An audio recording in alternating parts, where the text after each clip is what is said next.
I think so. Batteries are one battery all the way to man transition. Yeah. Which is the sun beacon summer. Oh. Here we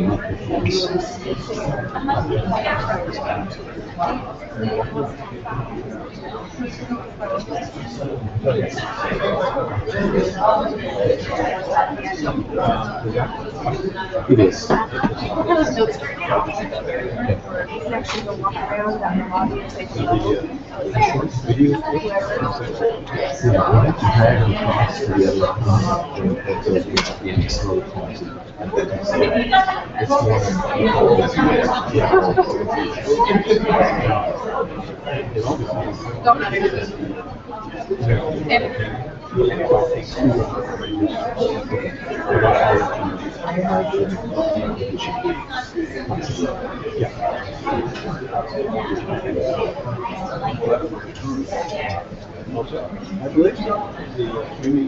Streaming is gone.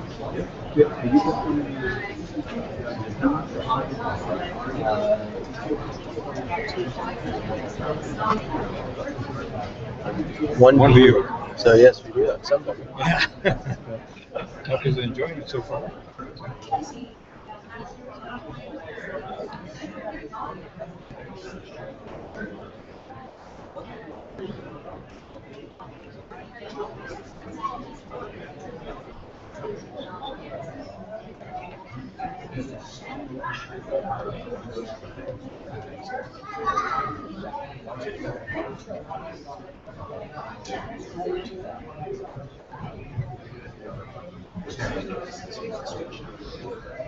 It was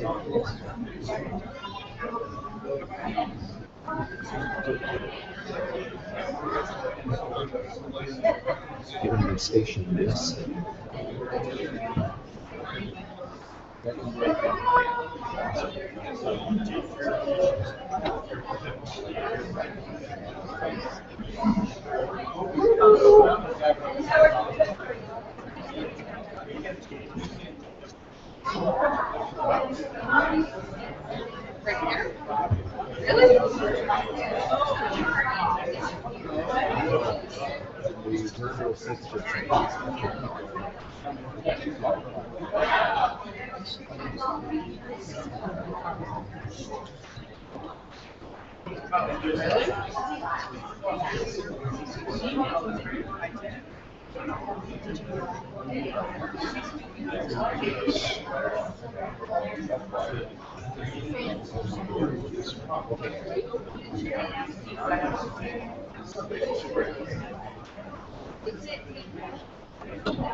Good evening.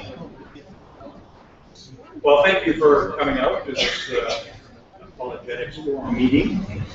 We have a great speaker lined up, but before we get to him, we're going to cover a few items. But let me open up the list. Father, we just come to you to thank you for this time we have to get together. We thank you for your creation, that we can enjoy it, we can study it, and we can report on it. And that's the purpose of this meeting here. We just thank you for our time. We ask you to bless it and be glorifying to you. In Jesus' name we pray. Amen. So again, I have up here the meetings that are coming up, not just with this forum, but also with the Apologetics Symposium, which is held in Cedar Park. And you'll notice we, in August, we have the same speaker. It's a Dr. Don Johnson. And he has his doctorate, he has two doctorates, one in chemistry and one in information science. So if you like scientists, you'll like this scientist twice as much as other scientists. If you don't like scientists, you won't like them half as much. So, but I think you'll find a very interesting talk. He'll be talking about how life is programmed and the origin of life. And so it's very informative. So we have that coming up in August. Don Johnson, he's a retired scientist. He travels around the country. He gives messages at the 1,000 Trails camping sites, Sunday morning messages, and gives other messages wherever he goes. And so we have him lined up for about 8 different presentations. And if you have an interest in having him speak at your church or another group gathering, let me know, and we could probably arrange that. He's going to be here for about 3 weeks, and the details are on the website. If you're interested in what we have here, you should make a note of the website address. All this information is posted on the website. And in September, we're switching gears a bit. We have a pastor, Sharon Hadian, who is an ex-Muslim pastor, and he's going to explain to us that Christianity and Islam, people of those two faiths don't worship the same God. That's where that name comes from. So you want to put that on your calendar as well. Next.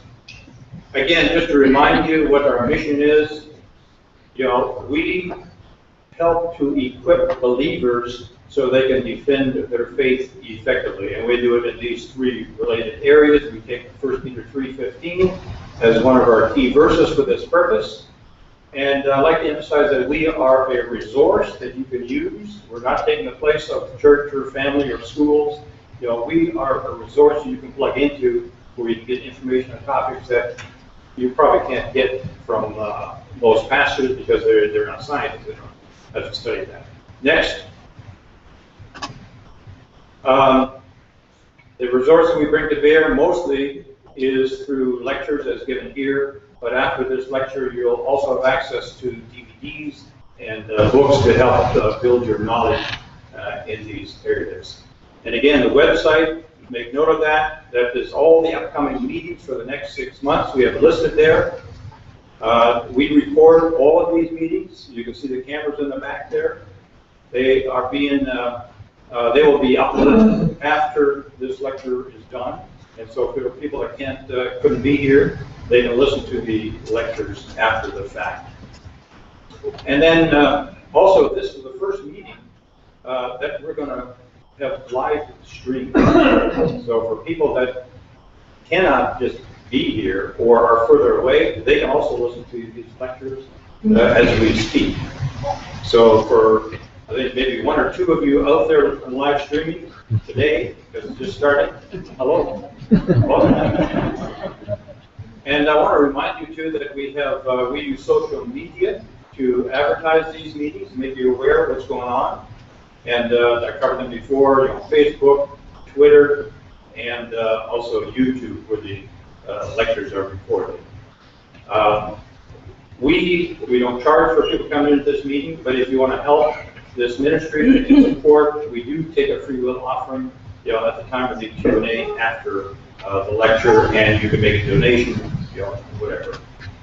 Okay, and then here, I showed this picture before as well, but Generation Y, you'll see on the book table, the one up front here, there's 10 copies of the book Generation Y.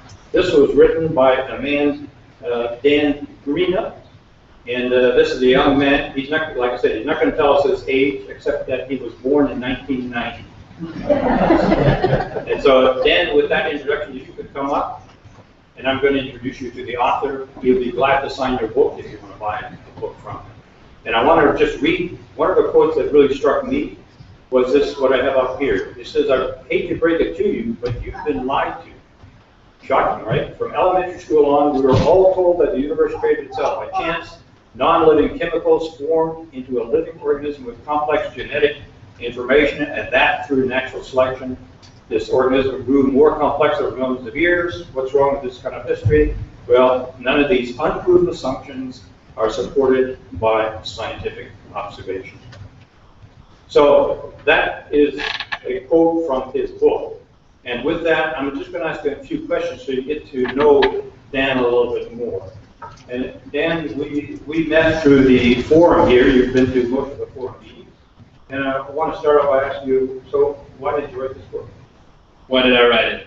First of all, thanks for having me up here. And I love coming to these meetings and whatnot. But why I wrote it, the Bible says, but we preach Christ crucified, unto the Jews a stumbling block and unto the Greeks foolishness. And as a young person growing up in this country, you're really trained to think that the cross is nonsense or foolishness. We've been brainwashed into thinking that evolution is a scientific fact, and if evolution is true, well then there's no God. There's no God, there's no sin, because what's right and wrong would be decided by personal opinion. Well, if there's no sin, Jesus really didn't need to die on the cross, did he?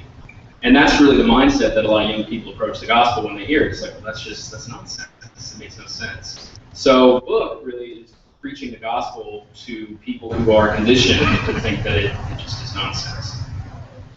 Yeah, and on the back of the book, you say this answers the question, why am I here? The big question that a lot of people have. Absolutely, yeah, because again, it's the question that any fundamental belief has to answer. But in order to answer why am I here, you have to answer how did we get here?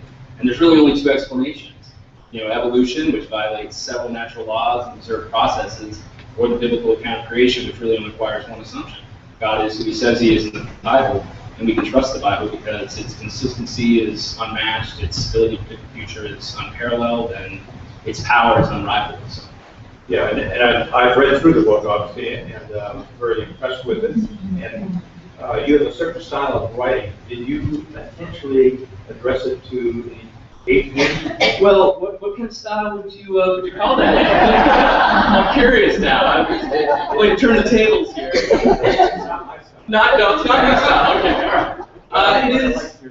It is somewhat colloquial, I guess. That's kind of new, but it's. I mean, I'm a younger guy, I'm kind of sarcastic. Lord's working with me on that, but so it's got a little bit of that kind of dry humor, maybe, something like that. But yeah, it's definitely approachable. I guess would be a positive way of putting it. Yeah, and I was impressed partly because I think you told me you accepted Christ at a later age.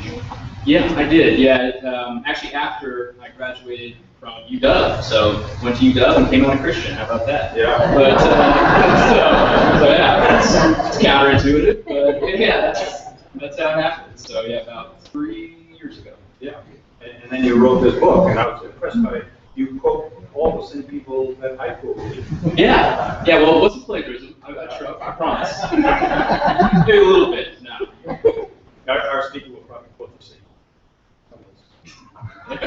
But anyway, we thank you for writing that book, and we do have copies of the book on the table. If you're interested, you can buy them on the table there after this year. Like I said, I was impressed with the book, and my wife and I have given a copy of that book to each of our grandchildren over 12 years old. No pressure, right? No pressure. Yeah. Now, we know that they all need it. And there's another man here who told me he did the same thing for his grandchildren.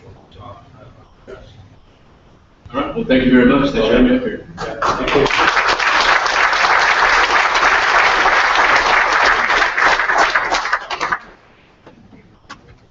Okay, I just want to mention that we also have another visitor over here from Europe, and that is Emil Georgiev. Just stand up a minute.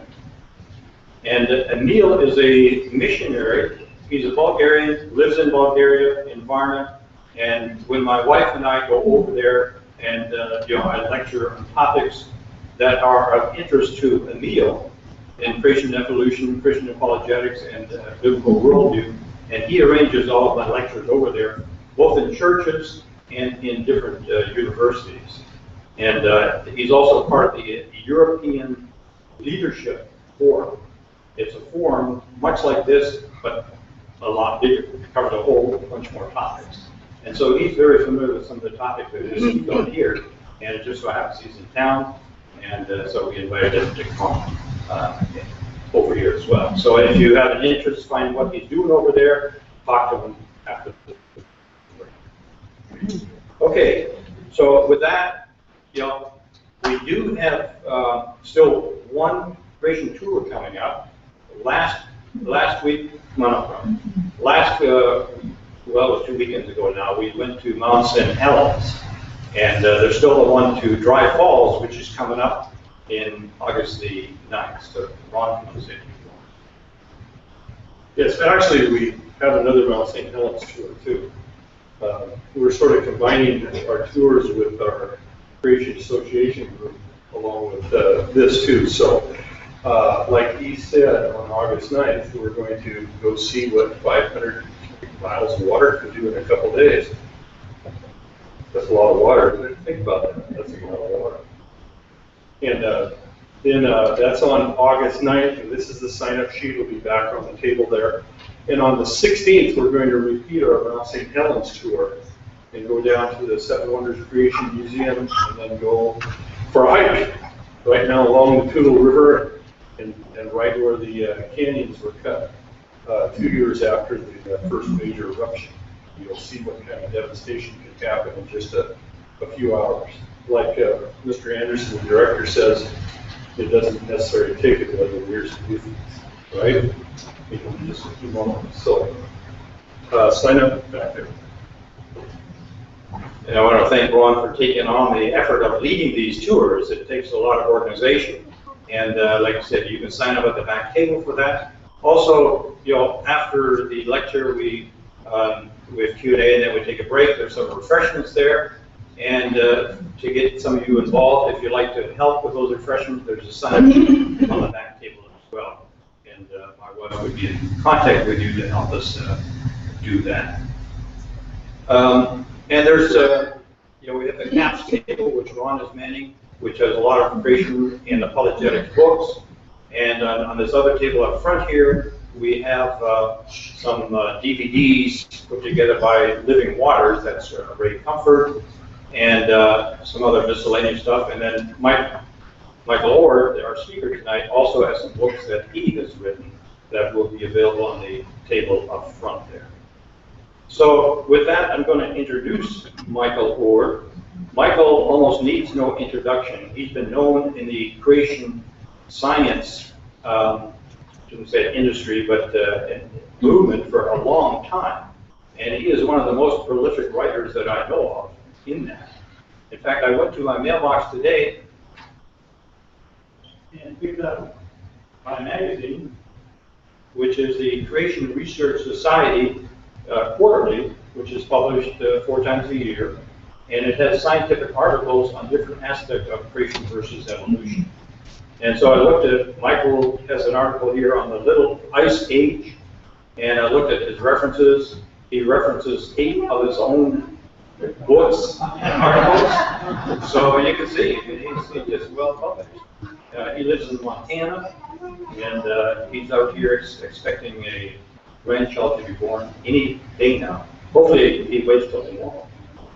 But anyway, with that, Michael, come on up.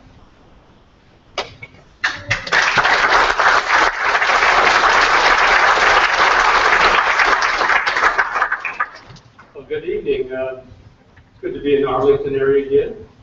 I'm from Bozeman, Montana. But my sister lives here, so I'm out here every year.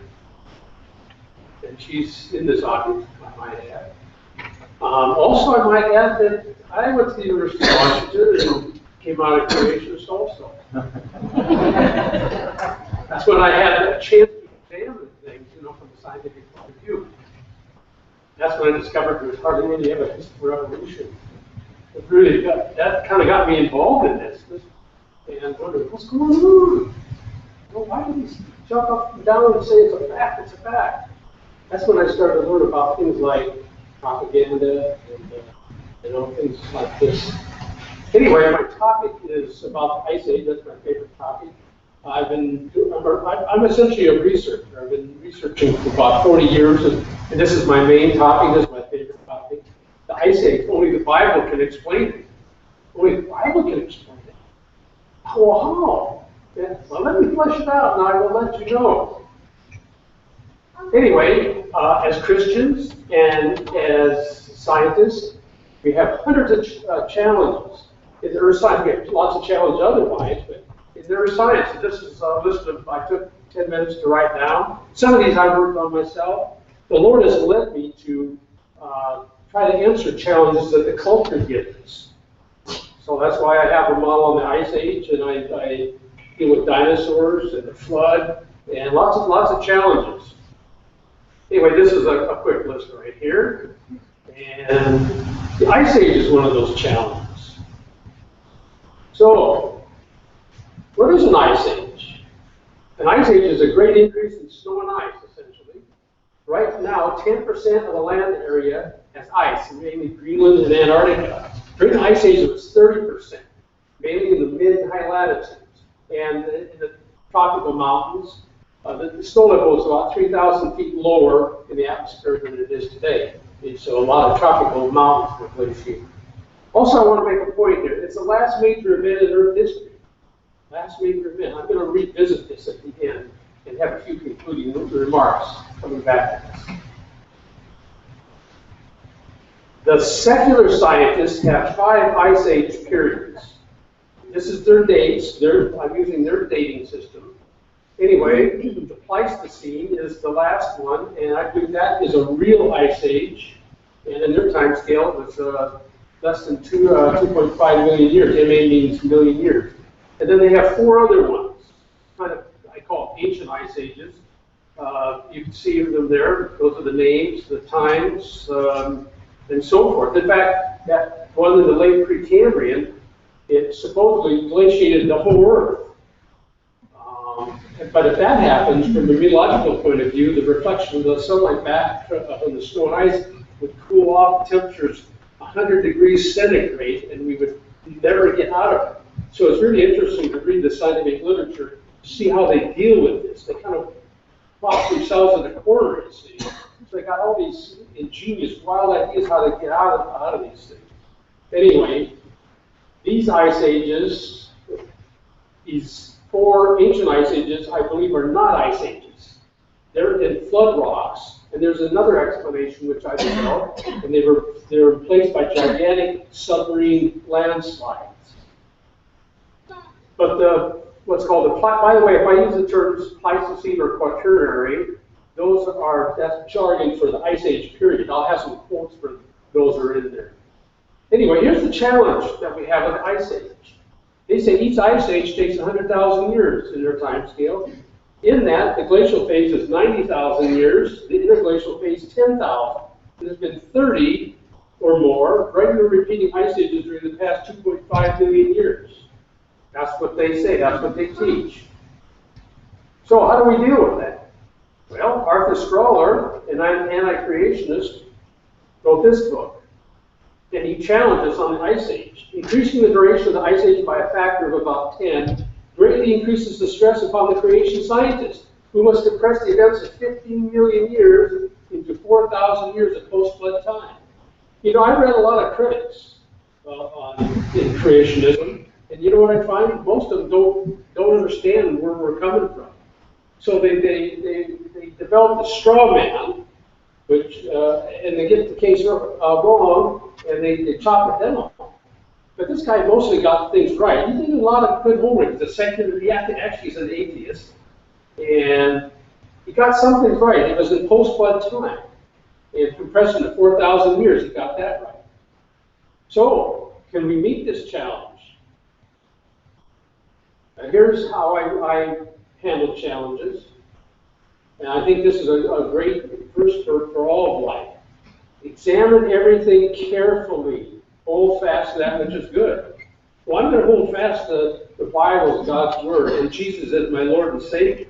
But then I'm going to examine everything carefully. I'm emphasizing carefully because if you examine anything, something at the superficial level, you might know just enough to get in trouble. So you got to examine things carefully. If you don't, there's lots of problems that you can get into.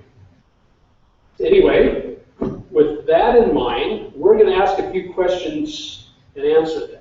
First of all, was there really an ice age? Or am I trying to explain something that never existed?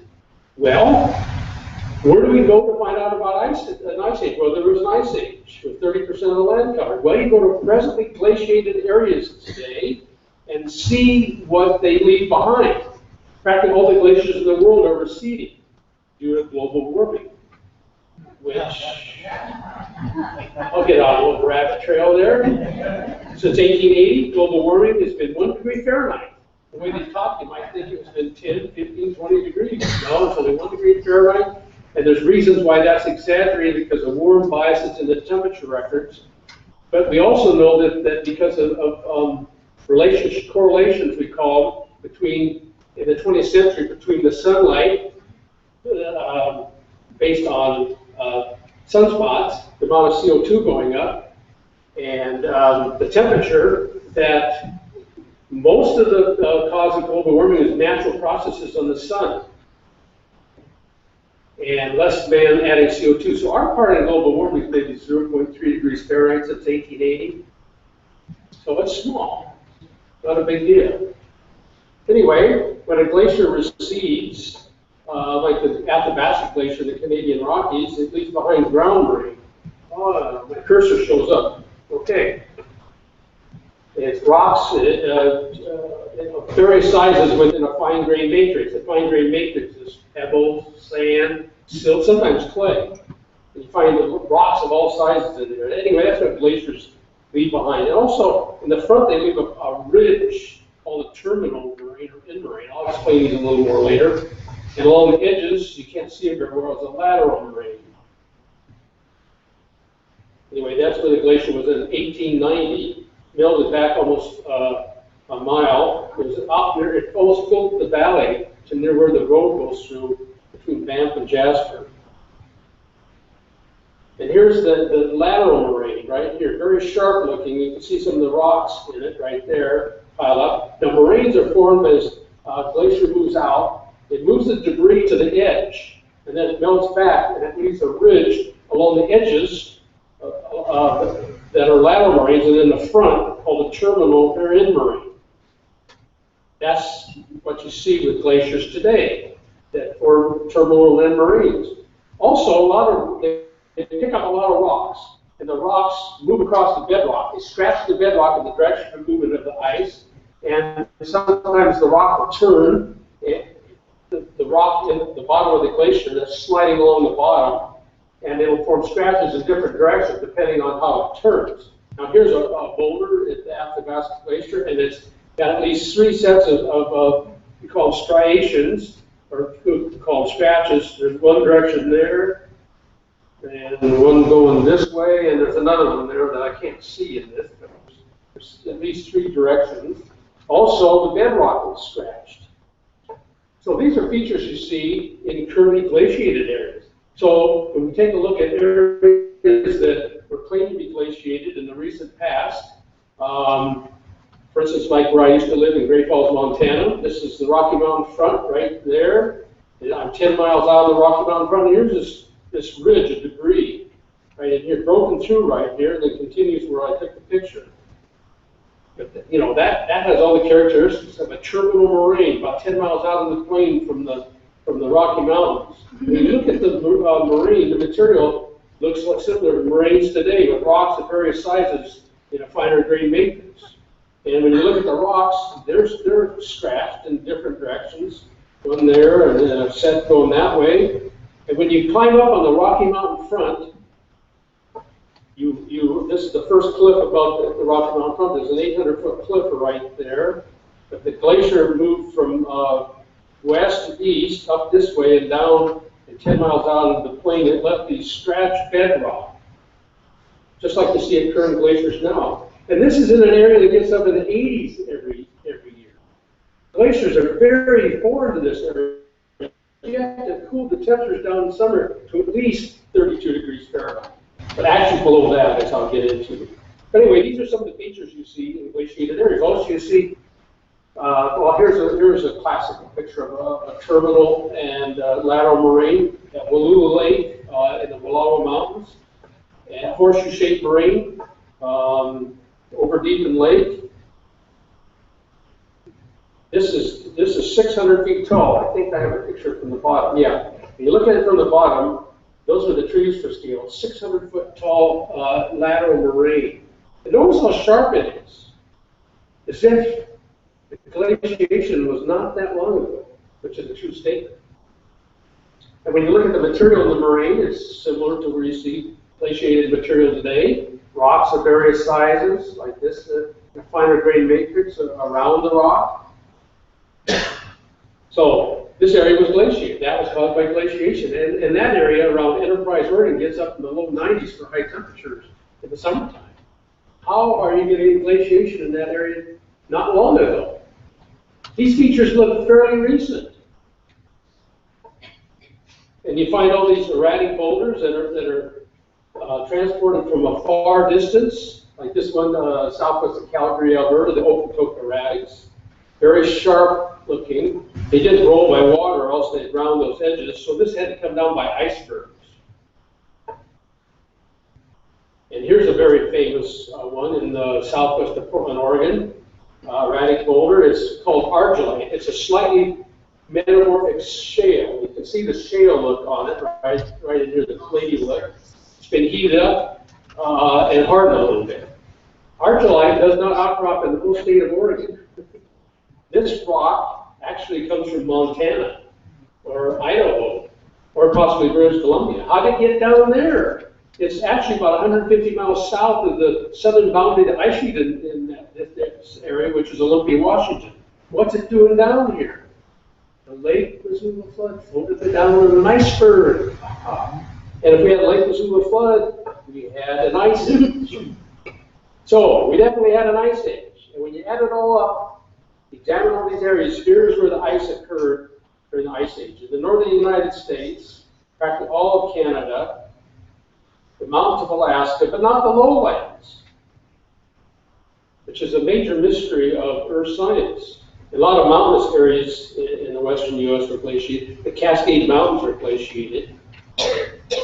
And when you look at Europe and Asia, here's where it was, most of England, northern Germany, the Alps, northwest Siberia. Just the mountains of Siberia, central and northeast Siberia were glaciated, but not the lowlands. Like I said, that's a major mystery. And the lowlands of Alaska and Siberia are where you find those woolly mammoths by the millions that are there in the permafrost. Another major mystery of what those woolly mammoths are doing up there. Some of them are whole carcasses. Some are in a general standing position. Lots of mysteries associated with them, but that's another talk. So there was an ice age. We need to explain it. But can the mainstream scientists explain it? You know, the way they talk, sometimes they make it sound like, get a little cooling, presto, we have an ice age. Well, what do we need for an ice age? First of all, we need cooler summers. Winters usually are cold enough in most areas where the ice occurs. We need cooler summers, at least down to 32 degrees Fahrenheit. Also, because cooler air is drier, you need a source of much more snowfall. And that's persisted many years. So talk about climate change. This is a monstrous climate change. And the secular scientists have a principle called uniformitarianism, where the present is the key to the past. How many have heard that term before? Oh, most of you have heard it. Good. Well, what that says is we use uniform present process we see today to explain the rocks and the fossils. Well, it's the same way in climate. So what do we have today in a climate that's going to cause huge cooling and much more snowfall and persist not just 1 year or 2 years, but many years? Are you getting the idea that maybe they're having some problems also? Well, how much cooling are we talking about? Well, I can use this area here. It's similar to Minneapolis on the edge of the ice. And it doesn't apply very much to this area. In Minneapolis, the average temperature, which includes the maximums and the minimums, is 70 degrees Fahrenheit. You got to cool the temperature down to at least 32 degrees Fahrenheit for that snow to stay there. But it's solar radiation that causes most of the melting of snow and ice. And then we get a lot of it in the summertime. So you have to go well below 32 degrees for the snow and ice from the winter to stay. How far? Well, I went to some articles on Antarctica, and along the low altitude of Antarctica, I found out what temperature does it start melting. You have net melting, not starting to melt, but actually you have where it melts and then it runs off. What temperature do you have to warm up in the spring in Antarctica for that to happen? It's 14 degrees Fahrenheit, because the sun is so powerful in the spring and summer. So you're going to have to cool Minneapolis to at least that temperature. But I'm going to be much more conservative and say, well, let's say the snow and ice will stay at least 1 year if the temperature falls to 20 degrees Fahrenheit. 20 degrees Fahrenheit for the summer in Minneapolis or here. That's a summer temperature drop of 50 degrees Fahrenheit. What kind of present climate changes or things they can project reasonably into the past are going to account for that? They're stuck. That's why there's over 60 theories on the origin of the Ice Age. In fact, there's one aspect of this whole issue that even has more theories, and that's the demise of the dinosaurs. There's well over 100 theories for that.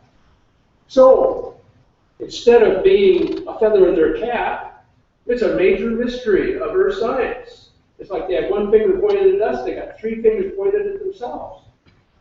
A few quotes. J.K. Charles worked in his book called The Quaternary Era. On page 1532, it was a 1,600-page book. It made great sleeping material for you in the evening, but I loved it. Anyway, he says, Pleistocene phenomena have produced some great theories, an absolute riot of theories, ranging from the remotely possible to the mutually contradictory and the palpably inadequate. That's not saying much, but that's in 1957. And we know so much more now because this is modern times, right? Okay, well, let's get something from more recent. Now, here's the U.S. News and World Report.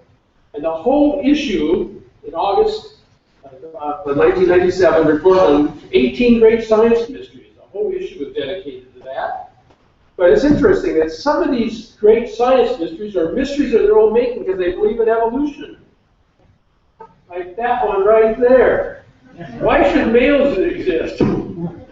Well, why is that a major mystery? Well, because in evolution, you should have one sex that reproduces what's called asexually in biology. They can't figure out why there's a male and a female. But that's where our biblical worldview has it hands down on theirs. Because it says in the Bible, God made us male and female. Simple as that. That's where we have one up on them by far. And there's articles written on this every year, sometimes even books written trying to figure this out. But there are some legitimate mysteries. And one of them is what causes ice ages. So it's one of the top 18 mysteries of all science. What causes ice ages? And to them, they believe in many. Here's one, David Alt, Glacial Lake Missoula, and its humongous floods. He's professor of geology at the University of Montana, and recently retired. Although theories abound, no one really knows what causes ice age. So it's a major mystery of Earth science. They can't explain it, is what it amounts to. Can we explain? Can the biblical worldview explain the ice age? Well, first of all, we have to figure out when did it occur? Did it occur before the flood, early in the flood, late in the flood, or after the flood? Well, I've already kind of given that away when I showed you those moraines. They're on top of flood sediments, and the flood isn't going to produce lateral and terminal moraines, so it's pretty obvious that the ice age was after the flood. So you place it, you have the pre-flood climate, with a lot of evidence that it was a warm climate before the flood, based on the fossils. There was a flood that destroyed it, 371-day flood. And then a transitional climate after the flood to the present climate. You place it the transitional climate, which presents the possibility that maybe the flood caused the radical climate change for an ice age after the flood. Well, let's check that out. How would that happen? Well, the flood was a gigantic volcanic event, among other things. And after the flood, you have these volcanic dust and aerosols trapped in the stratosphere, causing cooling over the land. We've observed this today with large volcanoes that went off. Oh, Mount St. Helens was too small, by the way, to cause a temperature effect. But some monstrous ones in the last 300 years, Mount Tambora, Krakatoa, Pinatubo, El Chichon in Mexico, these cooled off the globe anywhere from 0.5 degree to 2 degrees Fahrenheit globally for 1 or 2 years. So we know these big volcanoes cool. So after the flood, you'd have a lot more ash and what's called aerosols. Aerosols are very fine particles, about the size of a micron, and they're in the stratosphere. And so after the flood, you'd have so much of this, you'd cause an instant cooling. Also, where do you get your moisture? Well, the fountain of the Great Deep is probably, and the floodgates of the sky opened up, the mechanism indicates you probably had water under the ground that came up and added to the pre-flood ocean to cause the flood. Well, anything water coming from down deep in the ground, like Yellowstone Park, is going to be pretty warm. So you add this to the pre-flood oceans, you end up with a warm ocean afterwards. Also, you have a lot of volcanism during the flood, like the Columbia River basalts, all volcanic basalt flows in eastern Washington and northwest Oregon. And so this would heat the water up. So you'd have warm water after the flood. So what's the significance about warm water? Well, the warmer the water, the more the evaporation. You can evaporate 7 times as much water into the air at a sea surface temperature of 86 degrees Fahrenheit versus one at 32 degrees Fahrenheit. 7 times the water vapor. So with warm oceans, the effect would be especially effective at mid and high latitudes where oceans are cool. Well, sea surface temperatures are cool today. You don't get all that much evaporation. But if you had temperatures in the 80s in the Gulf of Alaska, Arctic Ocean, you'd have monstrous evaporation. You'd be caught in storms and dumped on the land nearby for an instant rapid ice age. And the mechanism would persist, but wane with time because it would be tuned to the cooling of the oceans. As you cool the oceans, it loses its moisture. You lose its moisture, it doesn't have enough to overcome the summers, and so it'll eventually reach a peak and then melt. So the flood is a powerful mechanism to cause a rapid ice age. Here's a little schematic of the reflection of volcanic dust. Some sunlight back to space on volcanic dust and aerosols.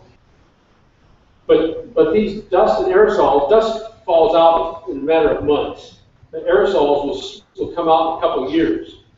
So we have evidence that during the ice age, you had a replenishment of the stratosphere from lots of volcanism. Like J.K. Charlesworth says, signs of Pleistocene, volcanicity, and earth movements are visible in all parts of the world. We had lots of ice age volcanism to replenish the aerosols in the stratosphere to keep the cooling going for the summer. So it works kind of like this. Warm ocean, powerful evaporation at mid and high latitudes, volcanic dust and aerosols in the upper atmosphere reflecting some sunlight back to space, having lots of snow and sleet and ice and cold land. So that's how you form it from the flood. So the next question is, how rapid was it? Well, they say it takes 100,000 years for an ice age. Well, is that true? Well, this is my evidence that it was rapid right here. This is it, Jenkins. Indisputable proof that the ice age got these people completely off guard.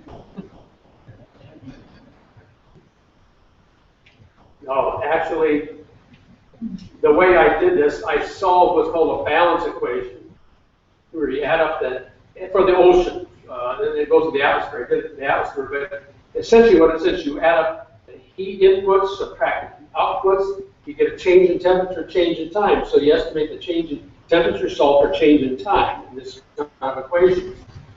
So based on that, I had to first of all make an assumption of what the average temperature was for the ocean after the flood, and I thought 30 degrees centigrade was probably a pretty good one. If it was too much warmer than that, a lot of the fish and mammals like whales we see today wouldn't be here.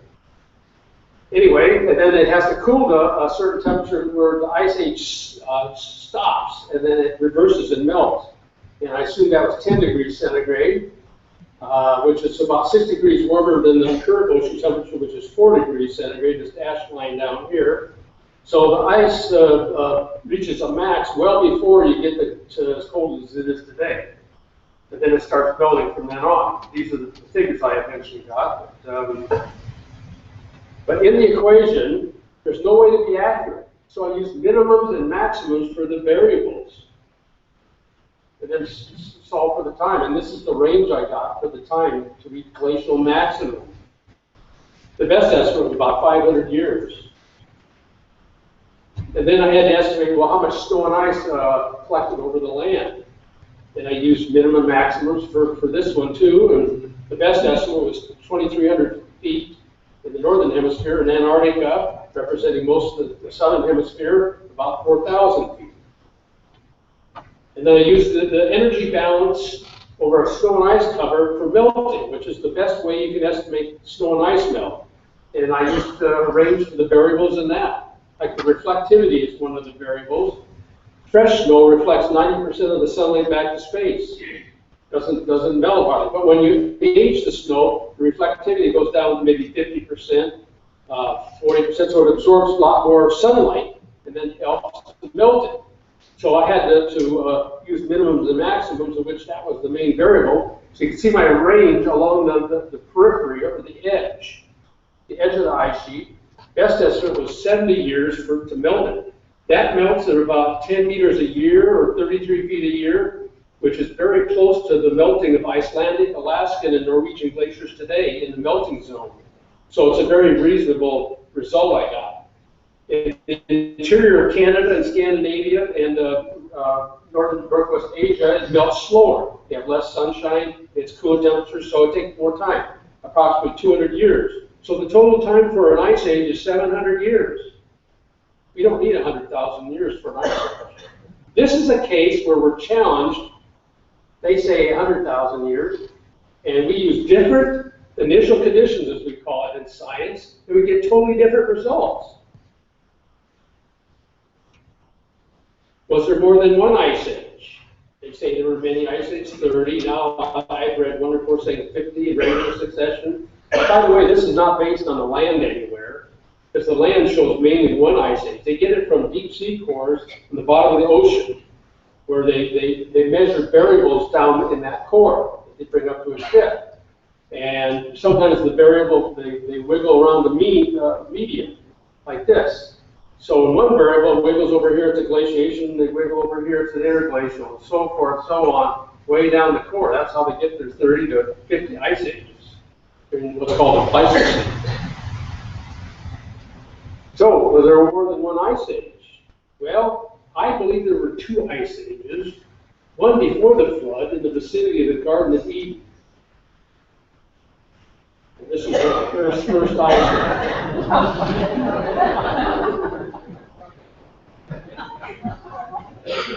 Okay, I showed this, some people have gotten upset. I need to explain it a little bit. You know, during creation, everything is perfect. It was very good. There was no death. Animals and man ate plants, and man and woman's relationship was perfect. But because of sin entering in, things don't work out quite so well. There's communication problems. And to be very general, women have sensitivity issues and men have clueless issues. That's what this cartoon is about. We have communication problems. Anyway, seriously, I just believe in one ice age. But to summarize this really quick, I'm going to quote from the journal Geology, 1994, from 6 geologists from the University of Alberta in Edmonton. And they wrote an article saying there was just one glaciation in Alberta, south of Edmonton. Notice the title. I'll try to translate it for you. It's got a lot of jargon in it. A single Lake Wisconsin Laurentide glaciation. Laurentide ice sheet was the one over central and eastern Canada into the northern United States. Late Wisconsin is the time they believe in the single ice age, very late in their time scale, but they believe in the single ice age, Edmonton area in southwest Alberta. But notice what he says about multiple ice ages, or multiple glaciation. Glacial reconstructions commonly what? Assume a multiple glaciation hypothesis in all areas that contain a till cover. Till is another word for glacial debris. They assume it. And when they see some complications, they easily jump on the idea that there's more than one ice sheet here. For instance, you have glacial debris, and then you have a layer of sand, and then more glacial debris on top of it. They would see that, and these features like this would be on the edge of the ice sheets. They would see that and say, oh, there's been two separate ice ages here. But we know from studies of modern glaciers that one ice age could produce these features. Because at the edge of the ice sheet, it moves forward, melts back. Sometimes it surges, moves rapidly, or especially if you have a lake in front front of it, it'll move fast. So with all this oscillations, you're going to get complications. And even well up in the ice, you know, you can get melting under the ice. Under the Antarctic ice sheet, they've discovered what, about 50 lakes under the Antarctic ice sheet. So you can have a lot of water down there doing a lot of deposition of sand and silt and things like this. You can even have organic remains get caught between two till sheets. When the ice sheet backs up, woolly mammoth comes along there, dives, and surges forward and covers them up. So they know that these things can happen in one ice age. But most areas show only one till sheet, only one evidence of one glaciation. So it's an assumption. The multiple glaciation is an assumption. Will there be a future ice age? Future ice age. Well, what's the basis of that? Well, we're still in the glacial, interglacial cycle. We haven't changed for millions of years. Interglacials last 10,000 years. And the last ice age melted 10,000 years. So we're about due. How many remember in the 1970s where they're talking about the new ice age coming? Because between 1945 and 1975, we actually had global cooling when CO2 was going up. Sea ice was increasing, temperatures were getting colder. We had some monster storms in Montana, where I was a weather forecaster for 30 years. So how many remember the ice age was coming in the 1970s? So this is the reason. It's about due.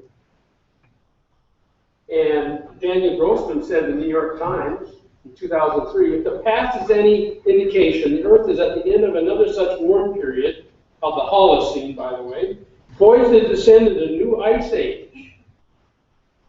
Of course, we believe everything we read in the newspaper, right? Well, guess what? You can rest and relax. I saw a few beads of sweat on a few of you. Because this place was glaciated. You'd be in danger if there's another ice age. But the rainbow is a promise there'll never be another global flood. And the flood caused the ice age. Therefore, the rainbow is a promise there'll never be another ice age. So in our worldview, there's not going to be another ice age. So in summary, the ice age was a real event not that long ago. It is a major mystery for evolutionary Earth science. Noah's flood caused the transitional climate for an ice age. The ice age lasted only 700 years. We don't need 100,000 years for an ice age. There was only one ice age. So ultimately, only the Bible explains the ice age because of the flood. That's getting back to my title. Because of the flood, we can explain the ice age. And there will be no future ice age. Some concluding thoughts. Creationists have a viable mechanism for the last major event in Earth history. While evolutionary scientists are far from a solution, then why should we believe them for all those older hypotheses, which there's hundreds of them? They call them just so stories of the past in evolution. The evolution of the dinosaurs, the demise of the dinosaurs. I mean, every organism in the fossil record has a story behind it. Why should we believe it if they can't explain the last major event in Earth history? Some more concluding thoughts. I showed you a list of challenges at the beginning. The Ice Age is an example of what can be done with those hundreds of other Earth science challenges. By the way, I read them all the time because I have been studying geology for 40 years also, and I read the latest Earth science journals, so I'm well aware of the challenges they give us. And I meet them all the time, there's hundreds of them. But the Ice Age is an example of how we can approach it. Use 1 Thessalonians 5:21. Old fast average is good, but examine it. Let's look at the data first. Let's see what we have to explain first before we jump to conclusions. That's how I approach problems and issues. You know, when I do it that way, often I find a solution within the biblical worldview in Earth science.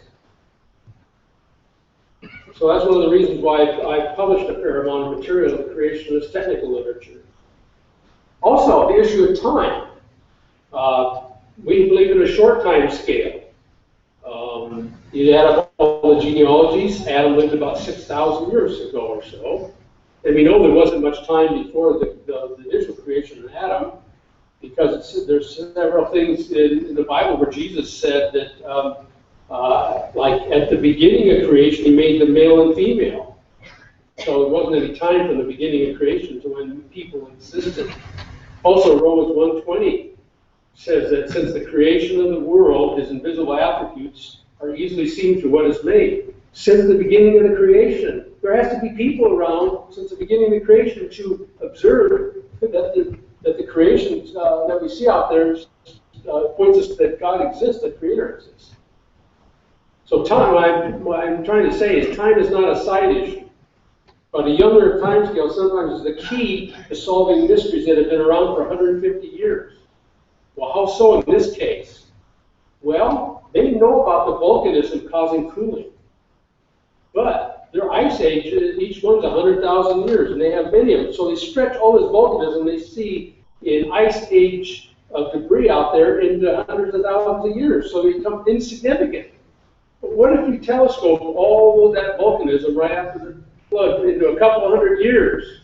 It becomes a powerful mechanism to cool the continents of the Earth, cause an ice age. So time is the key, I found, to solving major mysteries of Earth science. And this is just one example I've discovered this. Another concluding thought. Ice age is based on the flood, the global flood. Therefore, the flood, one of the most despised events by the culture, is a real event of the past. Therefore, it's easy to believe the whole Bible, which tells us how to live here on earth and how to go to heaven. So it gets back to the Bible as God's Word, that we can trust it. Anyway, after 40 years, I published a few things on the Ice Age. The main book is Frozen in Time, the Woolly Mammoth, Ice Age, and the Biblical Key to Their Secrets. This has a lot more information than this talk. This talk was a summary of just the mechanism. But this goes into the woolly mammoths. It goes into the wet deserts, like all the lakes that were in the southwest United States during the Ice Age. It goes into what we observed with fossils, where we had types of animals that love the warmth next to those that love the cold. How do we explain that? Well, it can be explained. So this goes into a lot more detail. And if you want to know about those ancient ice ages, this is an in-depth monograph on ancient ice ages caused by gigantic submarine landslides. Those are those four that I showed you that are supposedly older than the Pleistocene ice ages. Just recently, Kyle Justice of Canby, Oregon, filmed me out in the field. We got 100 minutes of material out there in Montana, Wyoming, Oregon, and Washington, explaining the Ice Age right out where the deposits are in this DVD, The Great Ice Age. My wife and I have written some children's books, which are great for adults, we found out, to teach about the Ice Age in storybook form. This is the Ice Age, The Great Ice Age, is seen from a 12-year-old boy, and we have a sequel to it, focusing on what happened to the woolly mammoths, uncovering the mysterious woolly mammoths. It's a story to teach you about what happened to the woolly mammoths. And if you want to know about weather in general, my field, the weather book, and ice cores. See, there's a lot to just this subject. And this is the way it is with a lot of subjects. There's just a huge mass of questions out there and information that we can provide on every major subject. So the Ice Age, I've really, some people say I've been in a rut for years. But anyway, this is about ice cores. They claim you can see 100,000 annual layers in the Greenland ice cores, like counting rings in a tree to determine their age. Oh, really? Well, there's a lot more to the story. Anyway, this is about ice cores and tells you more about that. And I've written a book about the Lake Missoula flood, since my wife's from Yakima and I'm from Seattle.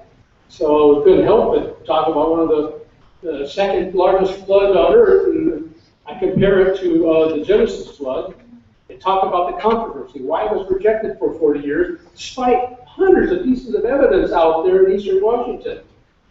I mean, if you have a chance to go to Dry Falls and those places, you blow your socks off.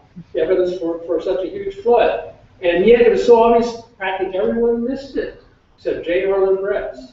Anyway, I tell the story in this book. And this is the only book I'm going to talk about that I didn't author, and it's because if you're new to this issue, Doug, you have lots of questions. We have lots of answers. This is 66 of the most asked questions in answer book for answers, and this is the answers book.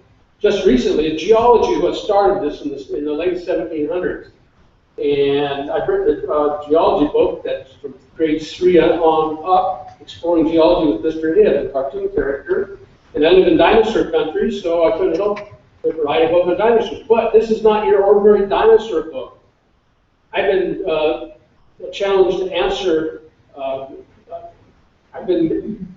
Answer challenges that they give us. And what is our challenge? Well, this is how do you explain billions of dinosaur tracks in the rocks? Millions of dinosaur eggs. So this is what this is about. This is an explanation of them occurring early in the flood. And we have a National Park series, one for Grand Canyon, one for Zion and Bryce, and one for Yellowstone and Grand Teton, all in glossy color. See, people come to us and say, we get all this propaganda in these national parks. We want an alternative. So we spent a lot of time to provide an alternative for people that go those places. Also, I want to talk about one of my favorite resources. How many get Creation Magazine? How many have heard of it? Not too many of you. Creation Magazine is a full-color magazine put out by Creation Ministries International, 56 pages, no advertisement, goes to 110 countries. It's been around since, I think, 33 years. But anyway, it comes 4 times a year, and I speak for Creation Ministries International, so I'm authorized to give you a free copy if you're interested in signing up back there. But I'm going to give you a sample of what you would read in Creation Magazine. You know, people ask us, where do the races come from? You know, the Bible actually tells us there's only one race. You know that? The human race. That's it. But where did I call them people groups. Where did the people groups come from? Well, pictures like this kind of give you a hint that it's just basic genetics, that it's just shuffling of genes. You know, Noah and his wife and his 3 sons and their wife probably had the genes for all the people groups we see today. It was just a shuffling around. Well, this kind of shows it. This is a couple that had a black and white twin. These are the two-tone twins. They're Jamaicans. They had genes for black and white.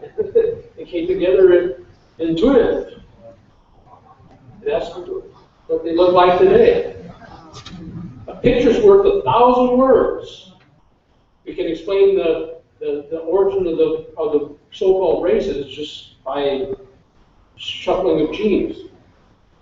Anyway, that's it. But I want to talk about a few websites. There's lots of free material out there. I have a website right there, and I have 2 large e-books you can read on geomorphology. That's the runoff, evidence of the runoff of the floodwaters off the land. At michael.org.net. Also, creation.com, that's the Creation Ministry International website. That has over 8,000 articles on it that you can download free. You got a term paper, young people? You want to get into a field? You have to Google something like dinosaurs, and you'll probably get 200 references. This is for all ages, young people, children, scientists. So you have 8,000. Answers in Genesis has the same thing, answersingenesis.org. And ICR.org has quite a few. And by the way, for those that like to do some touring around the West, there's this group right here out of Hood River, Oregon, and Boise, Idaho, called creationencounters.com. That'll take you on tours of the Challenge Cabins of Eastern Washington is one area they go to. We just were in Yellowstone and Grand Teton National Park. I was with them this time. Usually it's only the first time I've been with them.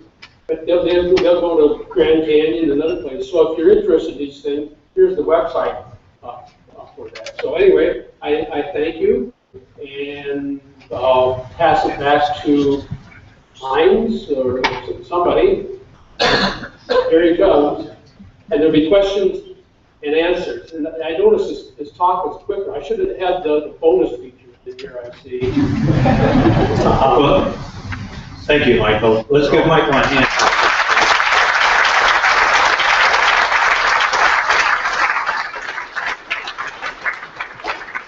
So we're going to take some time for questions, and so be thinking about the question. I see a few hands going up already. But while you're thinking about your questions, I want to remind you that we will give you an opportunity to contribute to this ministry through the free will offering. So if fellows would come up, we'll do that. And just a comment that Michael made about global warming. Obviously, he's written a number of papers on global warming. And when Larry Vardaman was here in May, he also mentioned global warming. He's written a lot of papers on that, and actually I published some on that as well.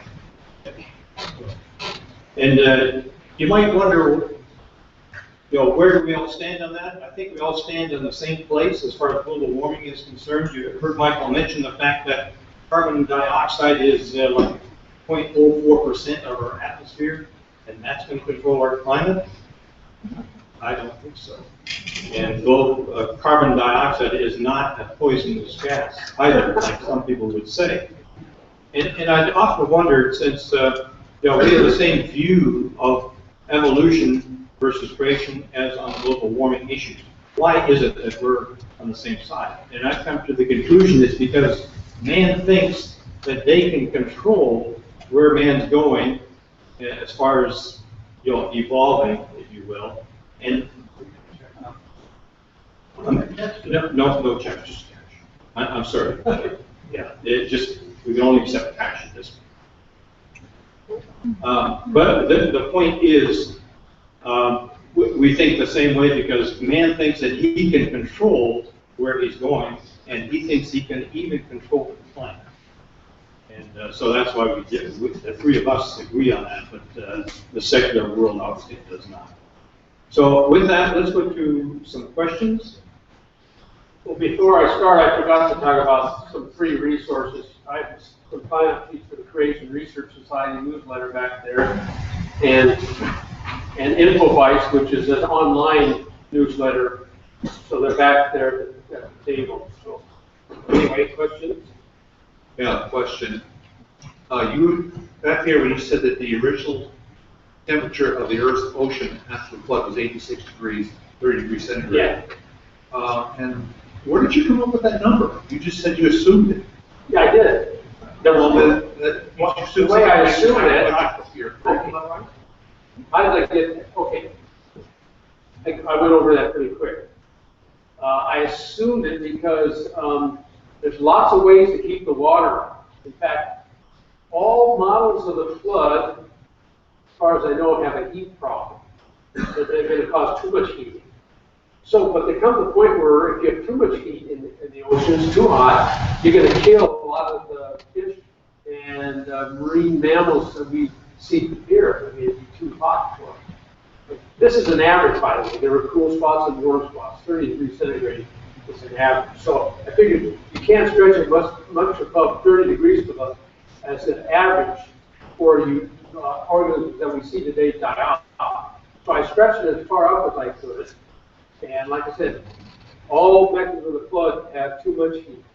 So there's no problem getting the heat. It's too much. So that's how it happens. Very indirect way. Doesn't do any better.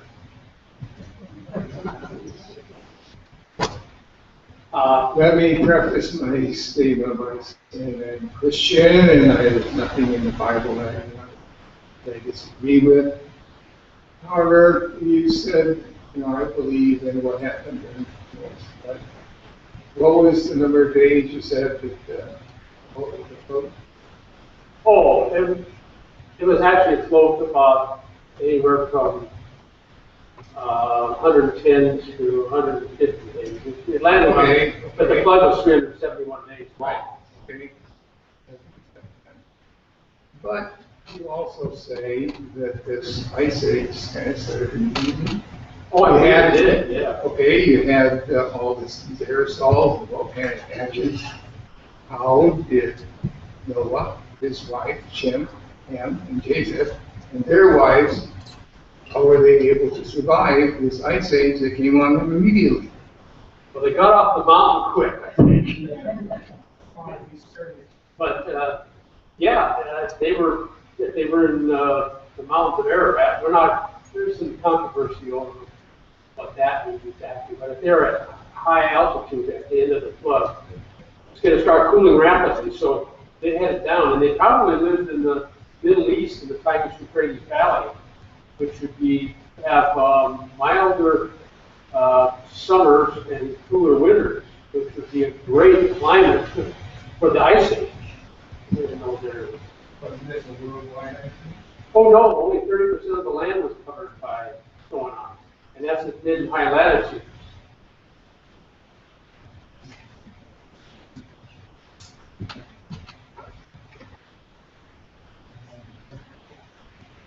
Any other questions coming up here?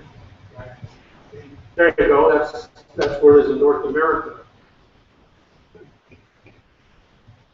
And actually, this is sort of follow up on the question you just had. You've got this big ice age going on, 30% of land mass. You've got water that's superheated and you're afraid it's going to cook fish. Sure. When we look at Grand Canyon, for example, and there are hundreds of feet of sedimentation covering the surface of the land mass. We can look at the arc and see the land animals, Noah and his family survived it. We've got all these aerosols in the air that are darkening the planet. How on earth in all of this catastrophe did plants have survived anywhere on the face of the earth to have fed the animals that were going to support you? Because you did get enough sunlight through that. I mean, you didn't all get reflected out. Okay, but A lot came through. But when you look at like the Grand Canyon, other places, there's so much sedimentation, all the seeds, all of the rhizomes, all of the tubers, all of the things that would propagate plants must have been buried under hundreds of feet of sedimentation. And what wasn't buried under hundreds of feet was cooked in this hot ocean or was getting shaded out by the aerosols or getting frozen out by these glaciers. It seems like with all of this super catastrophe ideas, I'm not seeing any mechanism for which plant life could have survived. There was no arc for the plants. Well, let's think about this. In fact, I got a whole ebook on it. See, from the amount of coal that we have in the earth, we can determine that there's probably about 9 to 10 times as many plants, vegetation on the surface of the earth than we have now. So this all ripped up. Yeah, a lot of it did get buried. And a lot of it, trees are out there as petrified trees. But we had a lot of it would float. They have monstrous log maps like at Spirit Lake, Mount St. Helens, floating on the surface of the earth for the flood. Even well after the flood, they would be floating because they don't sink very fast like you can observe at Spirit Lake today. So you can have seeds, you can have in there, and as the waters are draining, they would let down on the surface and then reseed it pretty quick. And then, so there's plenty of vegetation that would float. You'd have seeds floating, but you'd have a lot buried too. Oh. I answer your question. Well, you gave me an answer, but it really doesn't answer the question. Well, you asked how do we get the plants after the flood, right? I've been a farmer and a nurseryman all my life, and I can tell you there are very few land-based plants that can survive being in water for more than maybe a week or more. Some people have done experiments and shown that some plants can last quite a while. Tomato seeds and some other things can, but most trees, for example, are going to drown out very quickly and not be able to reproduce. Most of the pine cones and such, their seeds are going to drown out very quickly. There's just so much vegetation, and when we take into consideration the kinds, just like we have animal kinds, plant kinds, such a huge percentage of the terrestrial plant kinds cannot survive being submerged in the water. They cannot survive being buried under hundreds of feet of sedimentation, they cannot survive being superheated, they cannot survive a thick cloud of aerosols, they cannot survive under a mile of ice, and there is no ark to keep the variety of plant kinds in existence like we had for the animals and man. Well, you've asked a lot of questions, and some of these are research areas. Well, I realize it, I guess that's my dilemma, is that I hear a lot of research answers about man and the ark, just very credible, and I hear a lot of research about the animals, and I hear things about how the ice age could have come, and all of these answers are very credible, but I don't ever hear anybody talk about how plants could have survived the sin flood and the following natural events, and there's no way that man and animals, man and terrestrial animals could survive if there isn't a plant base going on to sustain it. Of course. I bet you if you look at creation.com and Google one of those 8,000 articles, you probably find several articles on that. I know other creationists that dealt with this. This is a common question. In fact, it might even answer the book. I don't know. Yeah, I would suggest looking at the answers book and possibly also even ICR. They have done some. Yeah, I mean, off the top of my head, I think the log maps were so thick you had a lot of vegetation that was above water during the flood, and that was not actually in the water. I mean, say for instance, you just had the biosphere we have today, and suddenly you floated in the ocean, it collected a huge mass like that, a big pile of garbage out in the middle of the Pacific. You know, you might have 100 feet of debris, and lava is going to be above the water. So there are ways to explain these things. Of course, we don't expect plants and seeds that were buried by hundreds of feet of sediment to sprout out. They're buried. They're found fossils.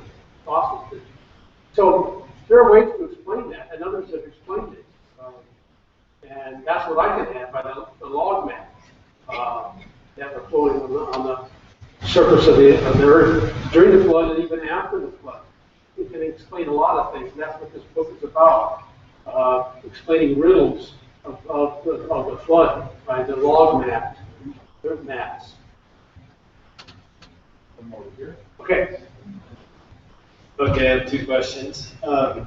First of all, I have my grandparents have property at Blue Lake, Washington, which is right there by Dry Falls. Right. We know about the rhinoceros.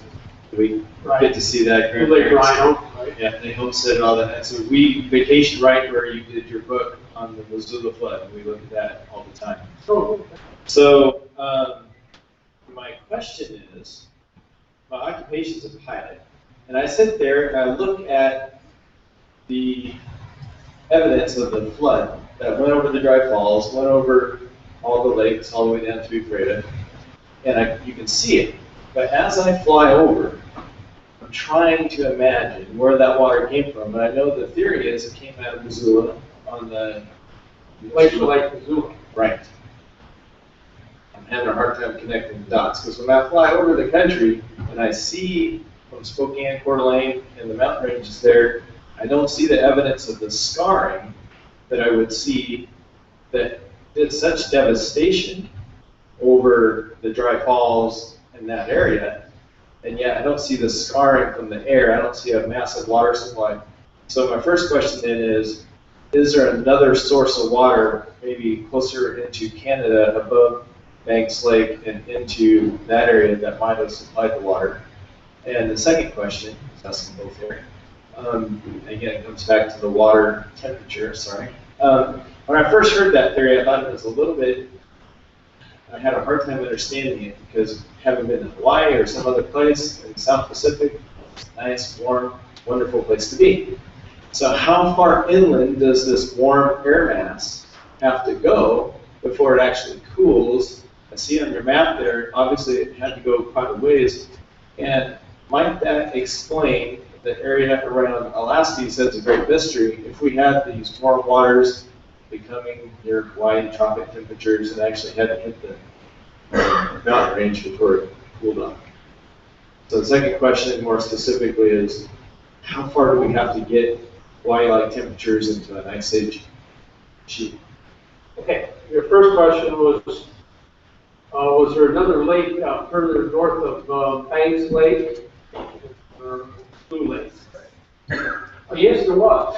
There was Glacial Lake Columbia, backed up by the Okanagan Lobe that came down through Omak and up on what's called the Waterville Plateau, and it blocked the Columbia River near Grand Coulee Dam, formed a lake there. So when the Glacial Lake was overgrown, it came through Coeur d'Alene, Spokane area, generally just dumped gravel. That's why it's a huge aquifer there. It's hundreds of feet of gravel there. And then it lifted up Glacial Lake Columbia, and it spilled over to the southwest, forming Grand Coulee, Moses Coulee, the Cheney Palouse Scab lands going southwest. So, every place is different because it was a different hydrology. So you don't see the features you see at Dry Falls, you don't see those around Spokane. You have a different signal. And as far as the warm water, yes, the warm water would slow the ice age in a lot of places with onshore flow like this area here. I don't believe that this area was glaciated right away. It was a dynamic feature where the best areas to glaciate with all that warm water and the cool continents would be over central and eastern Canada. That would start glaciation right away. And the mountainous areas would glaciate at high altitude. And because of onshore flow, it would delay. And that is exactly, I was going to show you the, just like you said with pointing out with Alaska, the lowlands, that's why they were glaciated, because of that warm onshore flow. So, I hope I answered your question. Okay, any more questions that one here?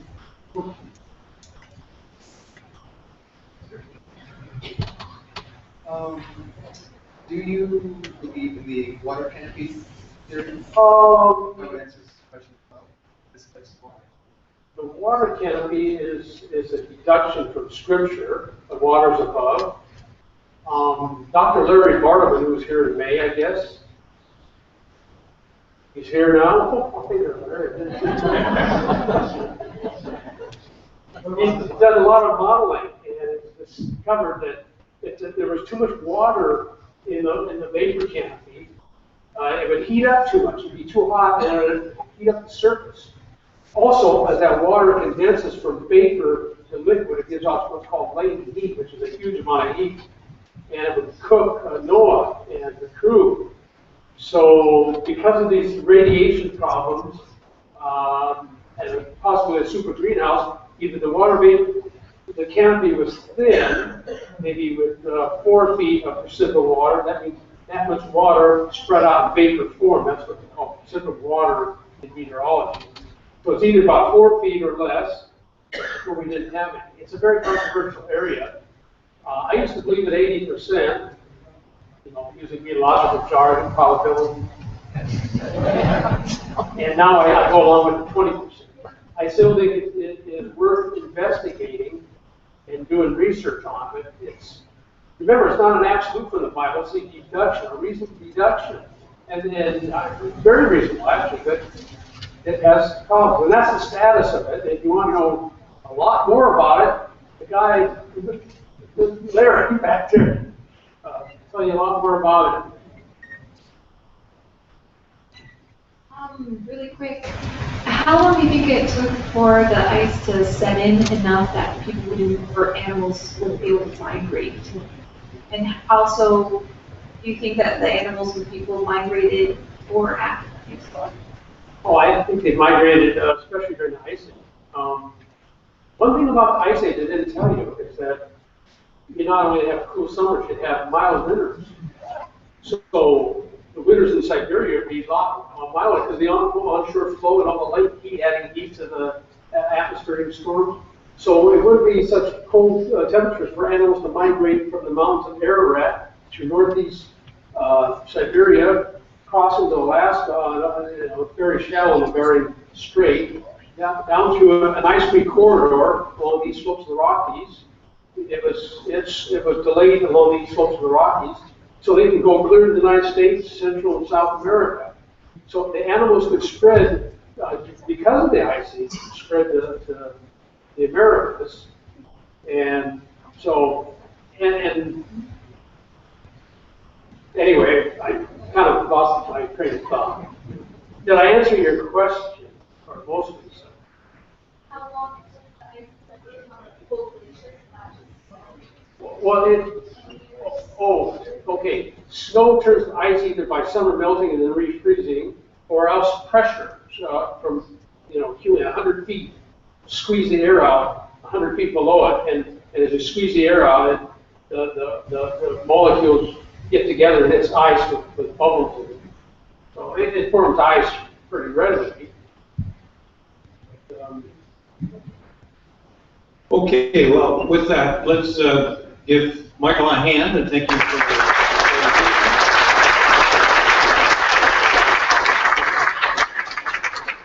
And just a few things to wrap up. Remember the sign-up sheets at the back.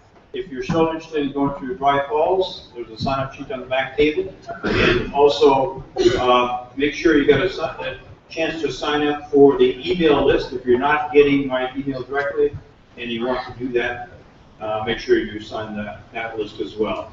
And one thing I didn't mention, we're always looking for volunteers to help out. We've got a lot of things going here. We started the live streaming this week, and there's some other things we'd like to do too. On the website, and you see that here, apologeticsforum.org, I've got a list of how you can get involved. There's 18 different ways you can get involved. And so if you feel led, take a look at that list and give me a call if you're interested in helping us out. So with that, let me bring this to conclusion. There are resources back there, books, DVDs, and other things, some free and some for sale. And of course, lots of refreshments and coffee and tea and other drinks. Let me just close in a word of prayer and give thanks. Father, we just thank you for this time we could spend studying your creation. Lord, we don't understand it all. We don't have all the answers, but we have many answers that give evidence of the truth of your word, and we thank you for that. Thank you for those that would come, and we just look forward to next month's meeting when we have Don Johnson talk about the programming in life that you created, and we want to learn more about that as well.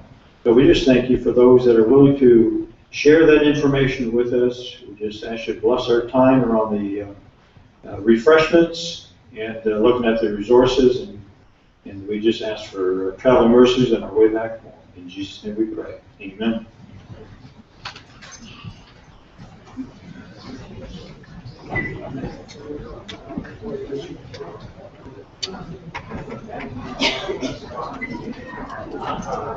Very good.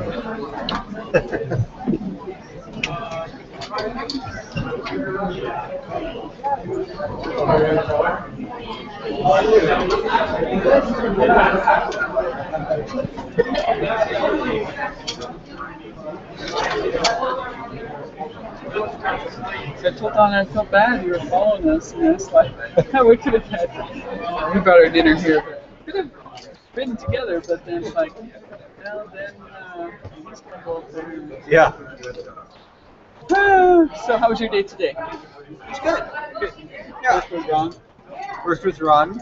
Did a granite countertop seam repair. Huh? So that was fun because I haven't done one. About 4 years.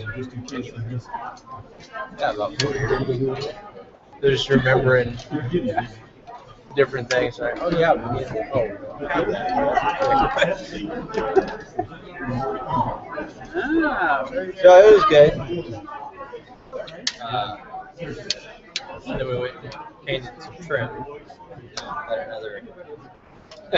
So this house, stuff is just falling off. Soffit is falling down.